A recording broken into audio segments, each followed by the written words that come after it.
I'm going to talk to you about how Washington is messing up your lives a little bit.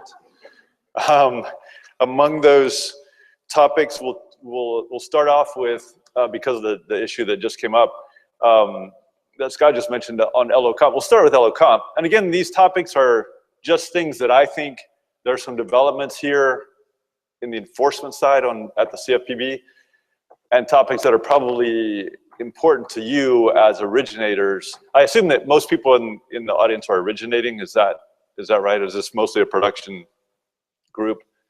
Yeah.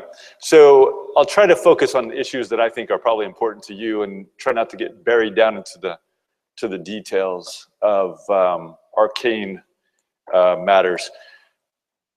The CFPB is focused on, by its own admission, is focused on a few different areas for 2016.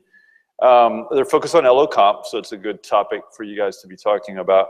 Focused on Section 8, which is, I think, what is a topic of interest these days as well for originators. TRID compliance, which I know you guys live and breathe TRID every day.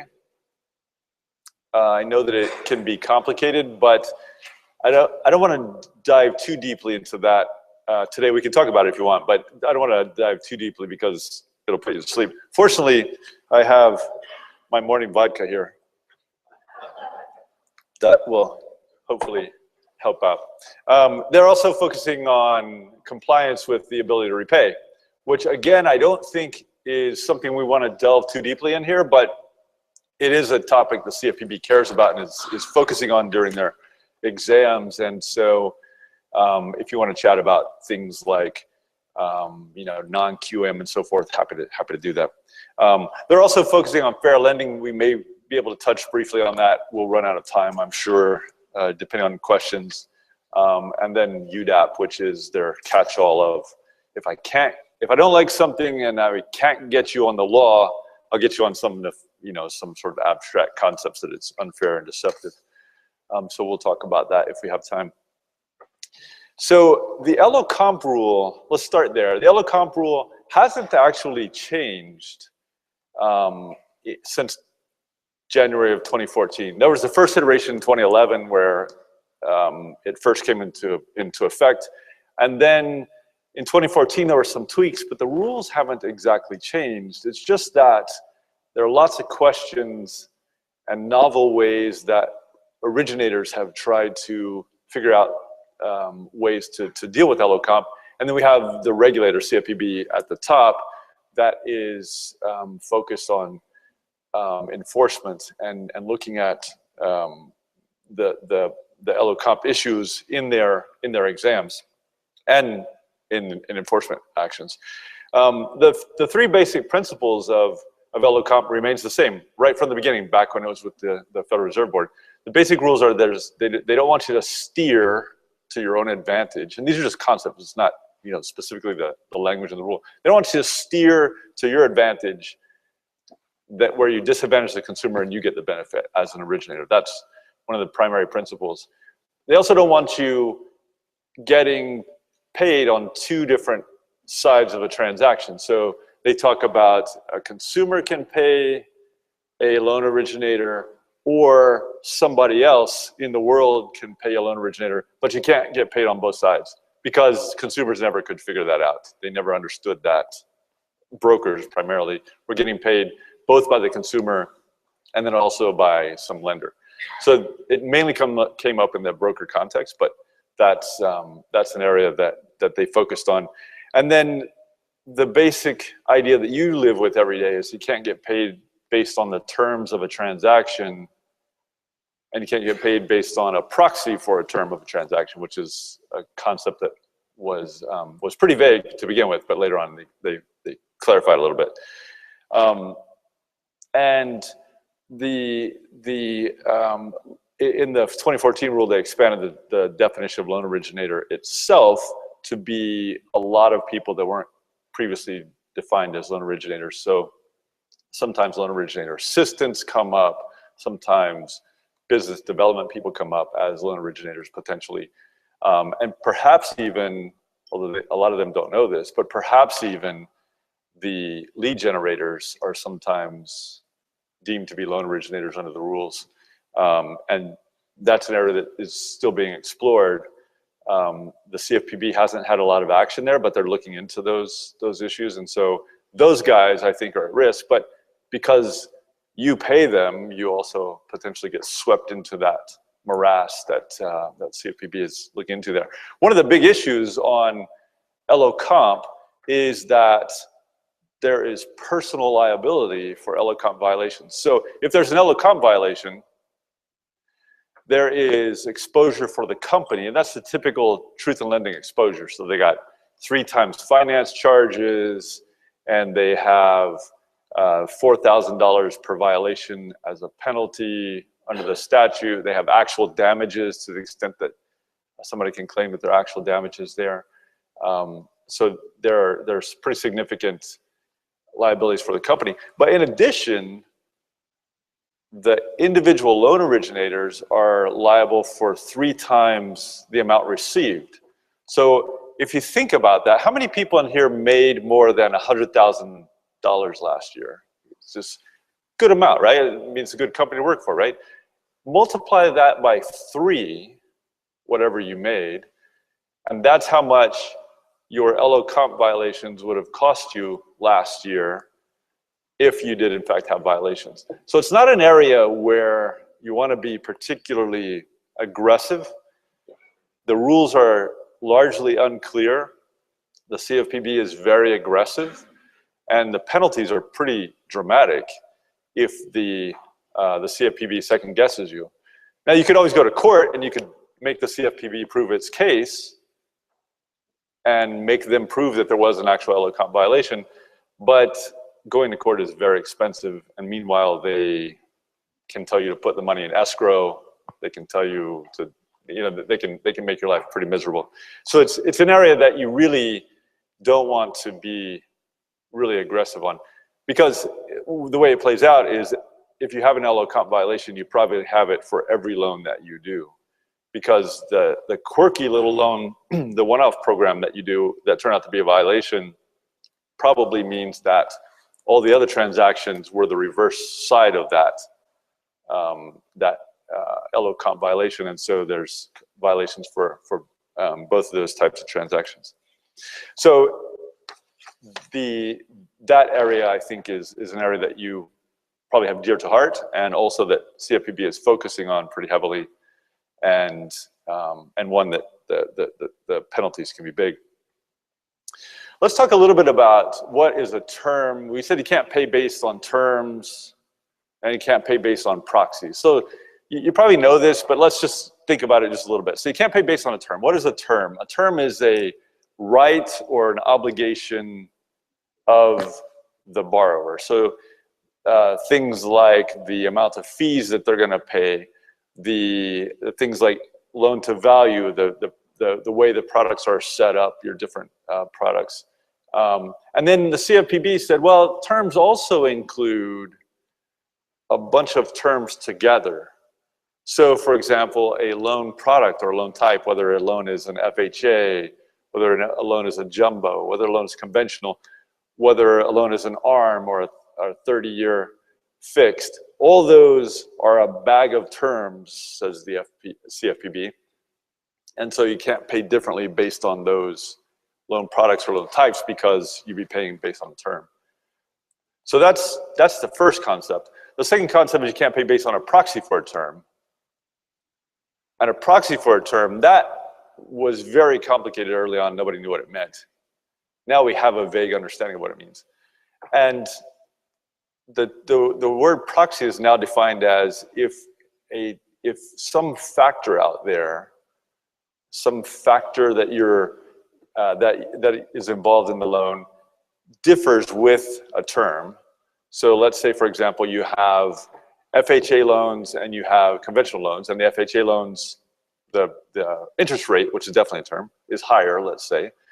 If there is a factor that varies with the term, and also the loan officer, the loan originator, has the ability to steer to one type of product or a difference from FHA to conventional or vice versa, then that's considered a proxy. Now, I mentioned FHA versus conventional. They say that's a bag of terms anyway.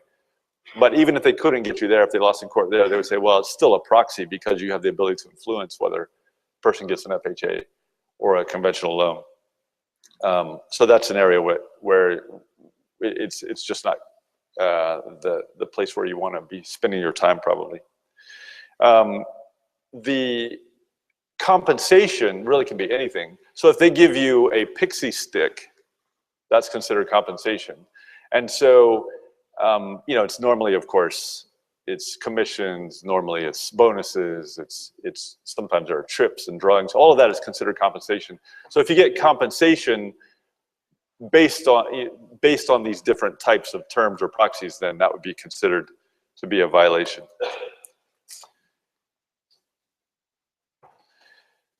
There have been some pretty big, really settlements. They're all settlements.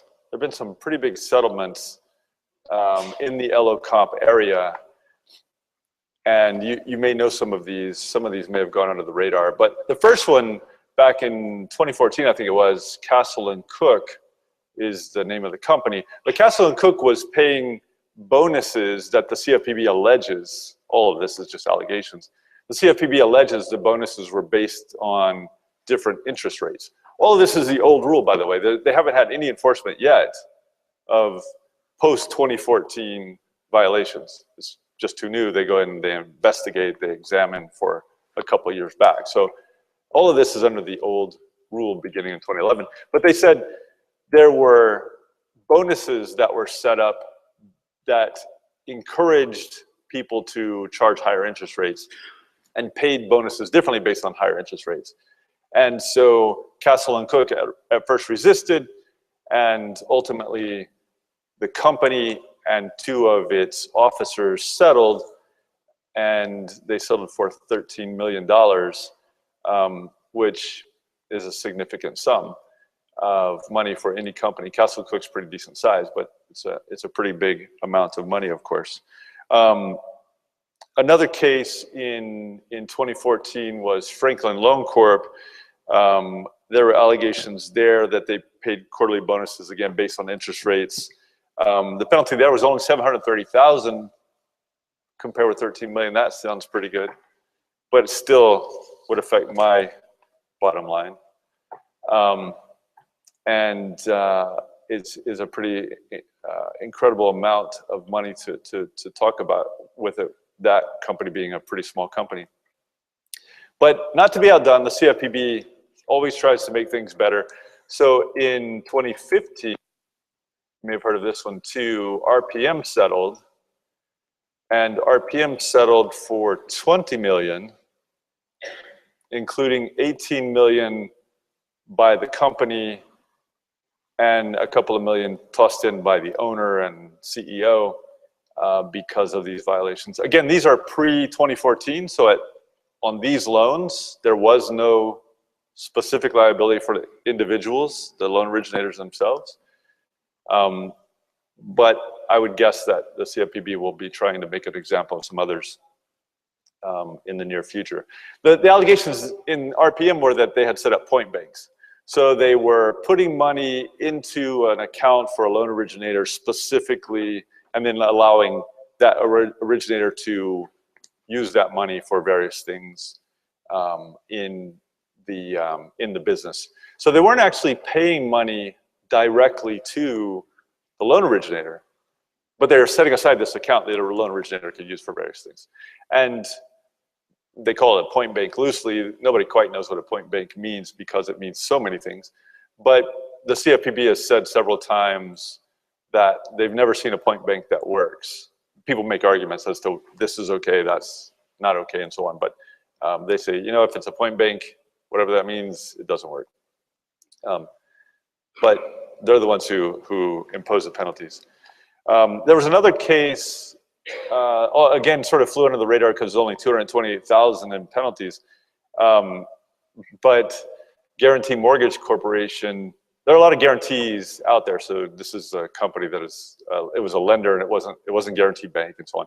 Guarantee Mortgage Corporation, and they had situations where the loan officers, again, were being paid indirectly because the loan officers had companies. So the LO would get paid his own compensation, commission, et cetera, for loans he was doing, but then he also had some company out there that provided services theoretically to the company, and there were payments being made to those LLCs is what they were, and they called that indirect compensation, and it was in this case based on profits, which is impermissible under the LO comp rule. And so they paid $228,000, but they were going out of business, so that was as much as they could afford, and they didn't impose a greater penalty. Our firm handled that case, actually.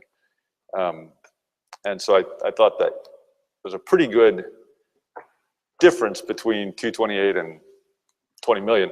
But at the same time, the company was already going out of business, so it was closing the door as we paid the check. So let me stop there. Actually, I've talked about LO comp to some degree. We can go much deeper if you want to. But any questions LO comp related at the moment? Yeah, I have as much as you want. I mean, I'm trying to talk to issues that are dear to you. So, and I only have an hour or so, but and I'm happy to stay afterwards too, and chat. But you know, the company asked me to come do this so that you guys can talk and feel free to, and I'm happy to do that. Yes.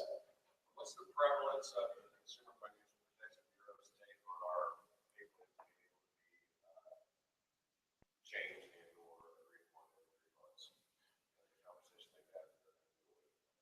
Yeah, so there's no specific time period that they'll tell you that you can change comp plans. What they'll tell you is the rule is pretty straightforward. The rule is you can't pay based on terms or proxies. And I'm oversimplifying, but can't pay based on terms or proxies. That's the rule. And so what they'll tell you is you can't pay based on terms or proxies today or in the future. And in addition, you can't pay in the future based on prior terms or proxies. Does that make sense? And so if you are changing in order to make up for that past terms or proxy payments, either because you paid too much or you paid too little to the LO, then it would be an illegal change. On the other hand, if it turns out that market conditions change or really look at it as cost of talent, you know, if the cost of talent evolves, you can make changes. Or if the market conditions get harsher or better, then you can change just because that's the way the market is. So for those reasons, it's fine. And you could, theoretically, you could change every day. I wouldn't want to, but you could change theoretically every day. Alternatively, you may not change for 10 years. The rule is just no terms or proxies payments, if that makes sense. Figuring out the details is hard. Yes? You mentioned earlier that the reason obviously we cannot make more money on term or on a specific loan is so we don't scare the client into FHA or conventional loan. How about for borrower paid, where actually we're not making more money, right, giving them the option, but actually we're making less money, we're just trying to save them all. Yeah. So the question about borrower paid is complicated because in the borrower paid scenario, really we're talking about brokers, and so the borrower wouldn't be paying a loan originator in most cases that I would think of. So it's mainly the borrower paid concept is in the broker concept, if that makes sense. And then in addition, I understand that, let's say for example, even taking it out of the borrower paid versus consumer paid to a LO employee of a company, taking it out of that context for a second, and just thinking about if you had a lower rate to the consumer versus a higher rate to the consumer, certainly the borrower would benefit from that lower rate, right? So I think what your scenario is, the guy comes to me and says, I don't want to pay origination fees that high. I want to pay less, or I don't want to pay an interest rate that high. I want to pay less. And you would say, okay, well, I will figure out a way to change the interest rate, get a better rate for you. I'll figure out a way so that we can eliminate origination charges to you, and that way you're benefited. Well, you've just helped out that one borrower, right? But that means that all those other borrowers you didn't do that for, those are violations, if that makes sense. So you have the ability to steer that one borrower to a better product, but you also have the ability to steer all those other people to better products and better charges, so to speak. And so that's where the wrinkle comes in. My understanding of all that, we don't see exactly how much the borrower is paying you. Then when it just becomes you and him discussing how much he's willing to pay for the originate the loan. Right. To me, I mean, like, that's not any different from a broker that will charge 1% at one point and then the next person half. Right. I mean, like, true, if we go by that same concept, that means that he's stealing everybody else and he's violating everybody else that he's charging them 1.5. Yeah. Because he gives us 1% at one point. Right. So the fact that we're getting paid just from the borrower and we're not getting paid from the company, isn't that the case where we can tell CFPB, hey, this is something that we agreed between us and the borrower. Right. The company didn't have to pay the loan, and the borrower doesn't have to pay the rent. Right. No, and from a policy standpoint, I think you have a good point. And that is, it does make sense from the borrower's perspective. The rule is just different.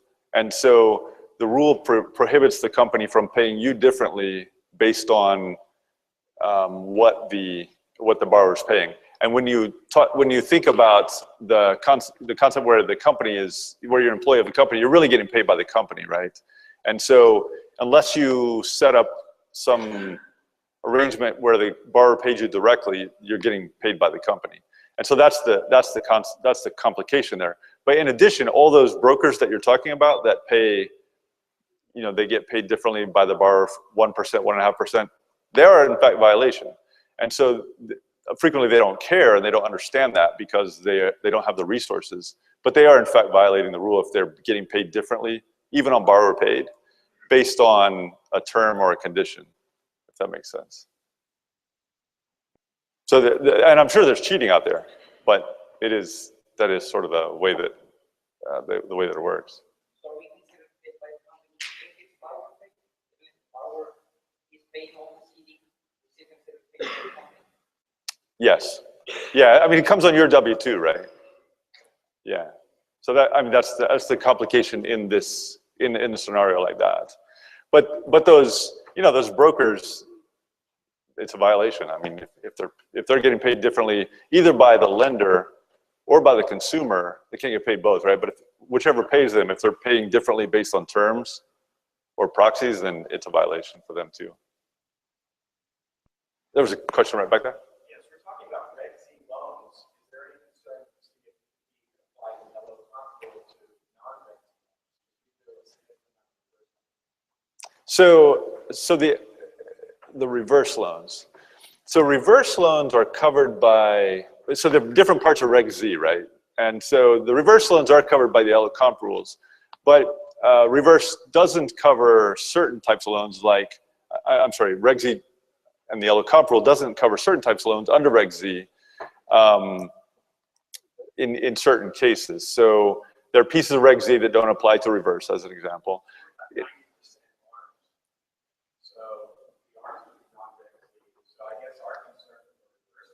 I see what you're saying. So the open-end credit on the reverse side. I see what you're saying. Yeah. So currently it doesn't apply to those loans, but because it's closed-end credit.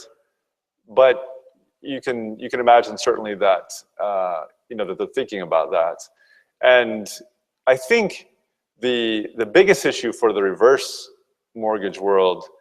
The biggest issue related to the reverse mortgage world at the CFPB currently is, like much of the industry, they have no idea what that means. They don't know what a reverse mortgage is. And so, right? So in LO Comp, they said, yeah, it applies. LO Comp, it applies. And then in TRID, they said, doesn't apply. Why? Because they don't understand it. And people raise, actually our firm represents NRMLA, the National Reverse Mortgage Loan Association and Lenders Association. And so we make arguments all the time as to how to get reverse mortgage originators and companies out of various regulations at the state and federal level. And so when we told them about how the reverse world worked and how the LO Comp rules didn't fit, they had already put it into the proposed reg, and they weren't going to back down. But the second time around, when it came to TRID, they said, okay, we get it. We don't know what we're doing. So they just left it out. Now, they left it out with the caveat that we may come back and change it and put every reverse mortgage into a TRID format, but at the moment they don't. And I think frankly, that's why. Yes? Is a credit score a term? So credit score it's funny. It seems like it might not be a term, but it is. So they've said that it is. But the definition of a term of a loan is a right or an obligation of the party. So it's a right that the company has, or an obligation the company has, or a right that the consumer has, or the obligation the consumer has. So theoretically, you could argue that the credit score wouldn't be a term, but when you think back about why the rules were put in place in the first place, in part it's because of the subprime issues that came up, and a lot of those were FICO related or credit score related. And so they just state it. They just say credit score is a term. So you can't pay different based on credit scores. It would create other problems too, potentially, like fair lending issues and so on. But they just, without any sort of substance in the rule, they just say that's what it is. Same with LTV. LTV is also, in my view, not a term exactly, but they call it a term. Because it's not really an obligation of the borrower, and it's not really a right of the borrower, but they say, and I can see arguments on both sides actually, but they just say that it is.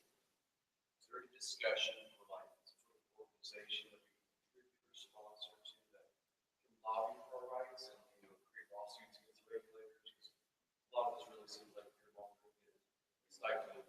Yeah, no, that's right. And so I would say that the National MBA, the Mortgage Bankers Association, as well as the Texas MBA, both do that. There are other groups as well, but I think at least for independent mortgage companies, those are the entities that have the most members, with the most dedicated members, the best resources, the best contacts with the CFPB and congressmen and so on.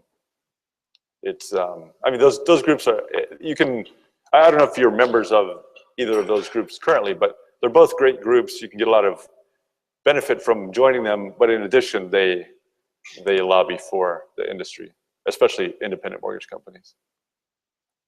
Yes? Just the same thing that Randy was mentioning.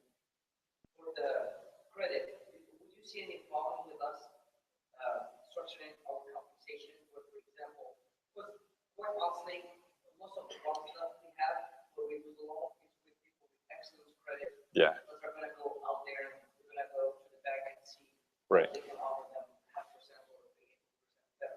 Right. So can we structure our commission rule and say, hey, everybody that's making less than this credit score like 660, Right. I want to make this.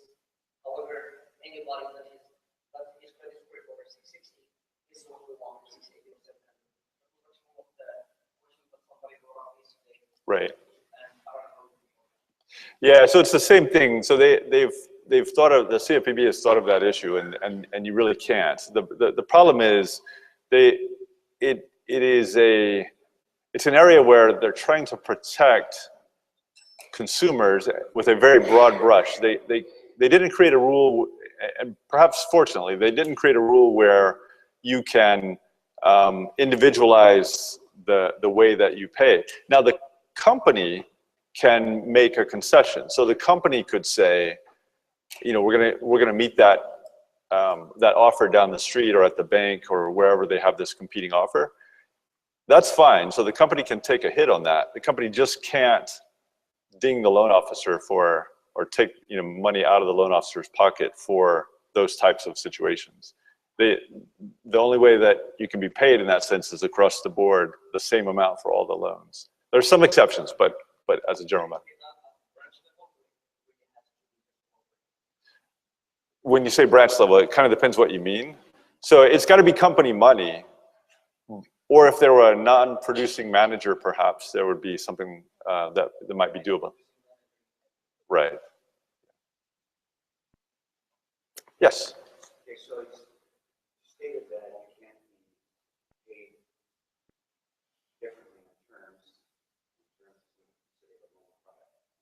Yeah, product would, yeah. Because of potential opportunity steering. Yes. Okay. What about when you get into something that you could not steer them into, such as a construction loan, a rehab loan product, something like that, which actually takes about 2 to 3 times the amount of time and resources Right. to originate a loan that no one would ever take. Right. Why couldn't we get paid differently? So on the construction loans, so the question will come up as to a proxy. I guess the first question is there is a construction loan versus a non-construction loan? Is that a bag of terms like the CFPB says for FHA conventional, as an example? We would say it's not, perhaps, but it really matters what the CFPB says, right? So that's the first question, is whether it's a bag of terms. So they could say that it's a bag of terms. It's unclear. So that's the first issue, though. The second issue is whether you can steer or not, right? And that's in the proxy definition. Does the interest rate, as an example, vary? It does, probably, right? Construction loans are different rates than some others. And so can you steer? Does the loan officer have the ability to steer? And you might argue, no, not really. But on the other hand, it depends who you talk to and what the situation is, but if the loan officer has any ability to influence, and don't actually have to steer, you just have to have the ability to steer. If you have an ability to steer the person from the construction loan into maybe a rehab loan, something like that, then it would be a violation. Again, you don't have to actually do the steering, it just has to, in your policy, you have to have the ability to steer, and it's a violation. And so, well, just because under the old rules, theoretically you could, and then they took it out. They said it's too hard for us, the CFPB, to figure out whether you're gaming the system. And so they took that piece out. Now, there's some theory that you could, and that, the basis would be, I have to do a lot more work versus a lot less work. And you're just, you're asking to be second guessed, I think, sort of as a risk management kind of a concept. Do you want to take the risk that the CFPB would either say it's a bag of terms, therefore prohibited, or that they would say, well, you could always talk that guy into staying in his own house and getting a rehab loan, or getting, a loan that is not construction or perm or different types. Yes. Okay. So I'm going to be penalized for helping the consumer? So the first thing to get over with the CFPB is they don't care. They have.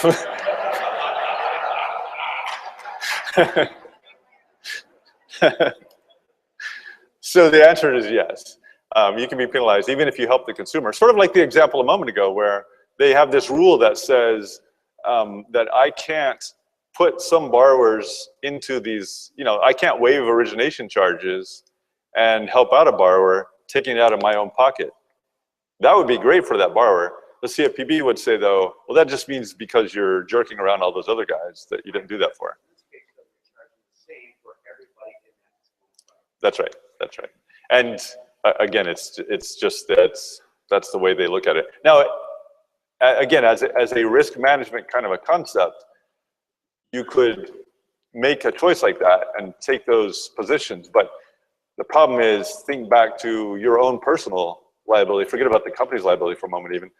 Your own personal liability is, if you made 100 grand last year, you're going to pay 300 in penalties if it turns out that CFPB second guesses you on that. So it's a choice that is you got to make with some gravity if you want to take that sort of a position. So I personally, with my money, I wouldn't do it. It sounds way too risky for that kind of a thing. Now, one question that does come up sometimes on the construction context, though, is that what if I have, I have a 2-time close loan versus a 1-time close loan? How do you work through those? And there are some ways to. It's not that you're paying differently exactly, and the argument is that you're not paying differently, but you could take some. Again, it's risk management, but you could take some choices as to how you pay, even though it's the same amount as all the other loans, but how you pay for 1-time close versus 2-time close, et cetera, where it does involve more work potentially, but there are some different ways that you could do that. and we can chat. I don't know if that interests everybody or not. We could chat if you want afterwards about some of those. Okay. If we're okay here, I'm going to move on to RESPA Section 8 because we're running a little behind. Again, though, I'm happy to talk about whatever you guys want to. So I'd move to Section 8 if it's good. Yeah?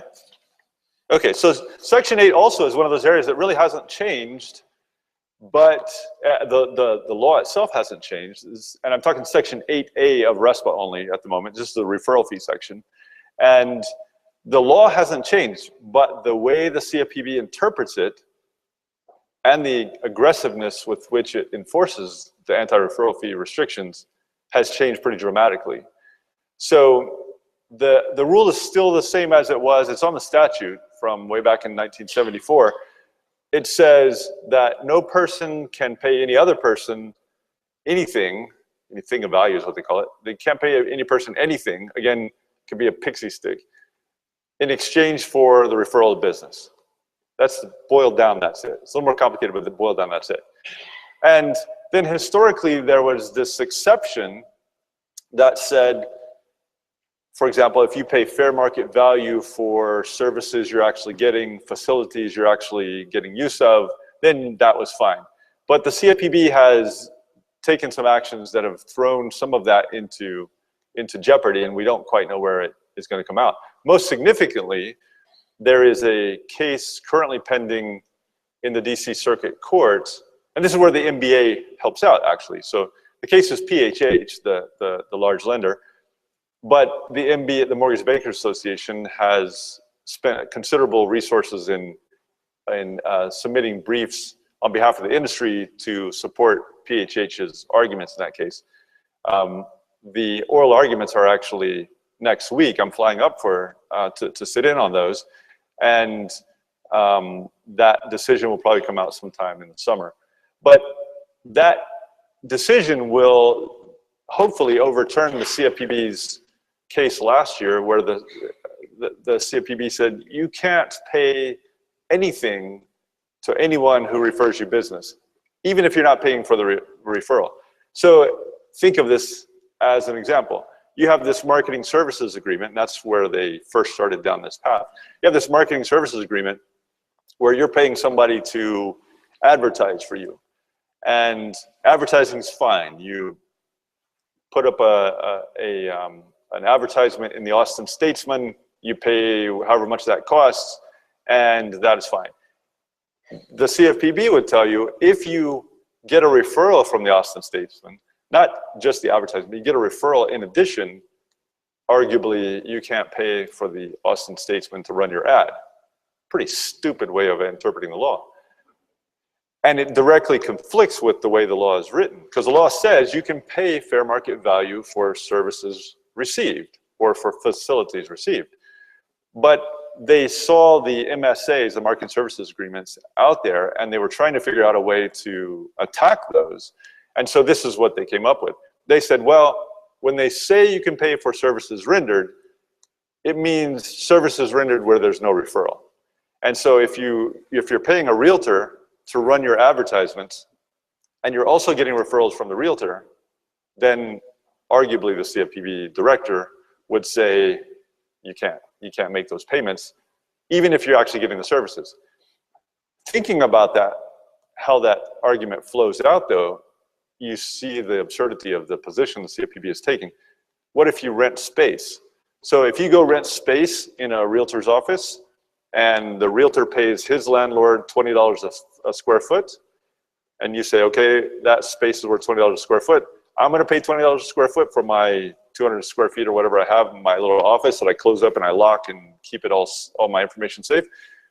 If that realtor also refers you business, arguably, under this sort of absurd reading, you couldn't pay the rent. Couldn't even pay $1, even though it was $20 a square foot. So that issue is currently in question, and it, again, I think originates from the marketing services agreements hostility towards those agreements that CFPB had. So they're just being creative, trying to figure out a way to tamp those down. They issued some guidance on MSAs, and they also have issued a couple of settlement agreements in MSAs. And in one of the settlement agreements, Lighthouse is the name, there was an interesting comment. It's just a settlement agreement. It's not the law. It's just a settlement agreement. But the CFPB made an interesting comment. They said, even if you did everything right in that marketing services agreement, even if Lighthouse did all the right things, it paid only the fair market value, it actually got all the services, and the services were legitimate services, even if all that was right, just by Lighthouse entering into that agreement, Lighthouse was saying, hey, I'll do a business deal with you if you send me future business. Otherwise, there wouldn't have been ever an agreement. And that itself, entering into the agreement, was the thing of value given in exchange for those future referrals. It's a pretty novel way and a pretty aggressive way of interpreting the law. And hopefully that will be shot down by the DC Circuit Court, which is, it's a good court. It's a good place for that case to be. But until we get something out of that court, we won't really know. In addition, I would guess that the CFPB, regardless of what the DC Circuit Court says, will still try to find ways to go after these types of situations. So especially the MSAs, even desk rentals to some degree, but I think those are safer. There's much easier to objectively say what something is worth. They're all up in the air at the moment. And so again, on that sort of risk management array, you sort of got to be careful in going into those situations. Again, if for my money today, I wouldn't be doing MSAs. I just wouldn't. But that's why you guys make more than I do. But MSAs, I think, are fraught with risk. Desk rentals, I think, easier to justify, easier to do, easier to make sense out of. But it is an area that is up in the air at the moment. You want to talk about RESPA Section 8? Any questions in that area? Yes.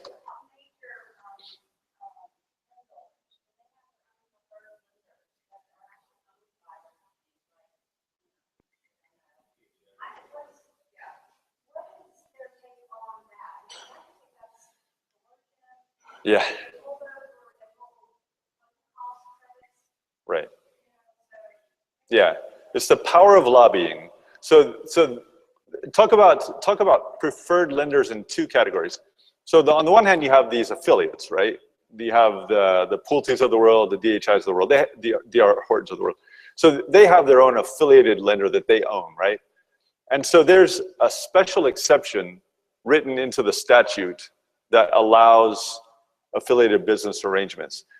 What they have to do to have that situation is they have to give, when the home builder refers the customer to the affiliate, they have to hand them a piece of paper that says, this person's related to me. You can use whoever you want. There may be other people out there better and cheaper and faster.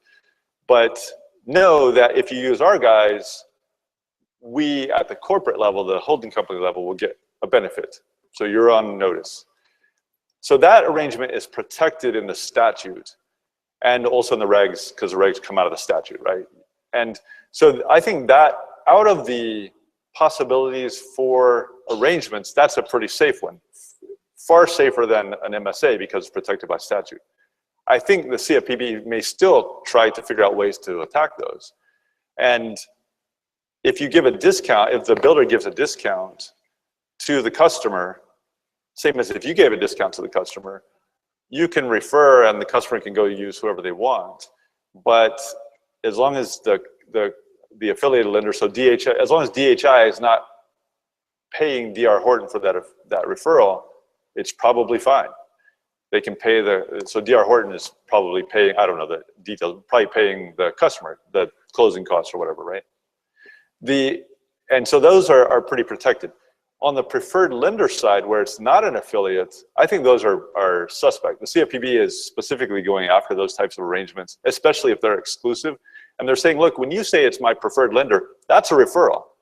And so they're looking for ways in which those preferred lenders are somehow giving something in value in exchange for those preferred lender arrangements. And trying to find ways to attack those. Yeah.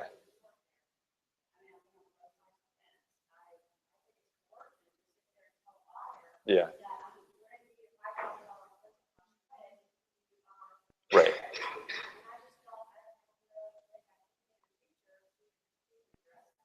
right. And so currently there's nothing proposed currently, but I know they're considering it because, I mean, even HUD, back when HUD had control of RESPA, HUD issued a regulation that would have limited the ability of the definition of required use is what they changed to try to eliminate those situations. And that got shot down just because HUD didn't follow the proper procedures. CFPB hasn't proposed anything like that, but I would imagine that it's, you know, they're thinking about it. There are a lot of people that are, you know, in your community, for example, that don't like those situations because the capture rate is so high on the builder side. Steering is illegal for a loan originator. For a, depends what you mean, but for a builder which is not covered by the yellow comp rule, it's not prohibited currently. Once you have this option, then it's okay. So they can tell them, hey, we're going to give you the best rate on the market, we'll give you 10,000 for the closing costs, but you can't go anywhere else. Obviously, they're going to go there. Yeah, for the 5,000. Yeah, yeah, that's right. I mean, it is a big problem, and again, I think they're thinking of that. But the LO comp rule, which is designed in part to address steering, just covers loan originators. So it really is the loan officers, it's the brokers. In certain cases, it's the lenders, but mostly it's the loan officers and brokers that rule covers. So the producers.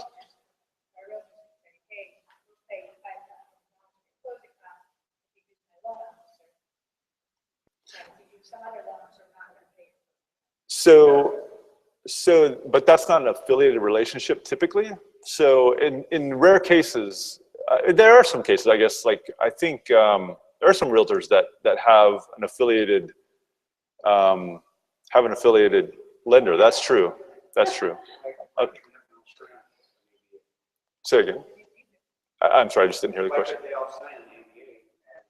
Well, so an ABA is an actual company, right? So when DR Horton, as it was the example earlier, when it has DHI, I mean that's an actual full-fledged licensed independent company that, you know, it's the same business you are really, and so that's what the ABA is, and so it's a complicated arrangement, and there's a lot of money that you pour into it, you know, to get the FHA approval. It's $1 million at least. Fannie Freddie are $2.5 million net worth. So I mean, it's a real investment, legitimate company. That's why it's protected. Yes. Okay, a couple minutes to wrap up. Any questions? Yeah. So you know, obviously you've been at this for a long time, and you sound like you have a very wide, broad vision of all this. And where do you see all of this wrapping up and landing in the next few years? So I'll give two answers to that. One is that the CFPB has this case next week in DC, and the main issue is in the PHH matter, did the CFPB interpret the rules correctly? One of the issues though, and the DC Circuit just issued an order last week and told the CFPB to address this, be ready to address this, is that we've made, in that case, we've questioned the CFPB's constitutionality. And so some people might say, well, the CFPB could go away. I don't think that's going to happen, frankly. I don't think the DC Circuit would do it. If it did, I don't think Supreme Court would allow it to stand. And in fact, the NBA would probably support the CFPB's continued existence. But nobody quite knows at the moment. So that's a guess, an educated guess, I hope, but a guess. Where I really think it's going to go is that we're going to have these rules are going to be in place, and the people that are cheating on these rules, so your competitors who are not complying, those people will disappear, because even your individuals like yourselves, you get your $600,000 whatever individual penalty, that may be the end for you, and they can put people out of business, and they can you know, they can take action on your license. There are a lot of things that they can do to make your life miserable and to try to make you go out of business. And they're not hesitant to do that. So I think that's where that's where we're headed, is just to a more compliance focused industry where people do things with good companies like yours, where they're focused on it and doing things right, and everybody, in the weeds, those people will sort of fall off and go do something else. They'll find another line of business. One last question, and then we'll wrap up.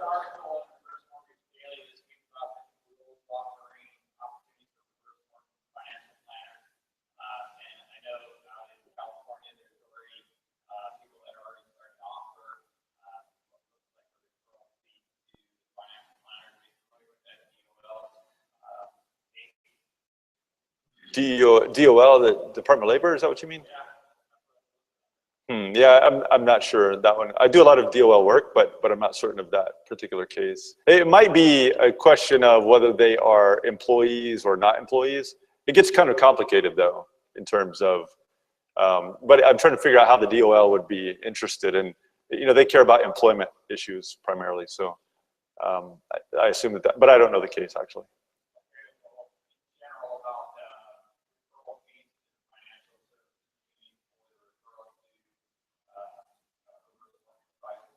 Yeah, so reverse is covered by RESPA. So if there's a mortgage loan that you have a referral fee involved with, it's going to be a RESPA violation. And we're speaking at a very high level, right? Because there could be a lot of details that I just don't know about in that arrangement. But referral fees would cover the reverse world as well. So I'm going to close. I'll be at the back. I can hang out if you guys want to chat about whatever you want to chat about.